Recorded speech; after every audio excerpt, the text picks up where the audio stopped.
Welcome to the last breakfast. Please enjoy the video. In this video, I will show you how to make vegan apple crumble. First, let's gather our simple ingredients.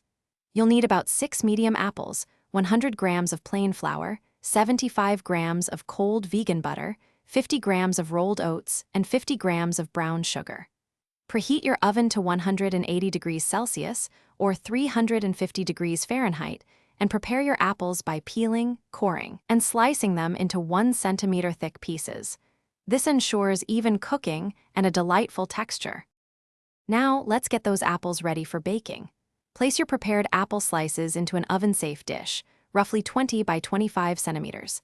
Add 2 tablespoons of water and 1 tablespoon of fresh lemon juice to prevent browning and add a touch of tang.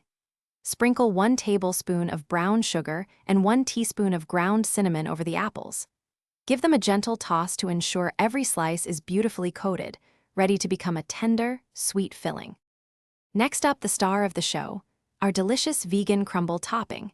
In a separate bowl, combine 100 grams of plain flour with 50 grams of brown sugar. Now, add 75 grams of cold, cubed vegan butter.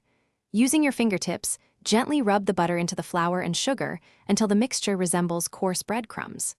Finally, stir in 50 grams of rolled oats for that perfect crunchy texture and a lovely nutty flavor. This topping will be golden and irresistible. With your crumble topping ready, it's time to bring it all together. Evenly sprinkle the crumble mixture over the apple filling in your dish, ensuring good coverage.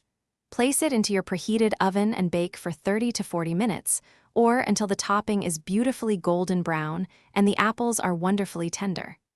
Let it cool for about 10 minutes before serving. Enjoy your warm vegan apple crumble with a scoop of vegan ice cream or a dollop of vegan cream for a truly delightful dessert. Thanks for watching. If this was helpful, leave a like and consider subscribing. See you next time.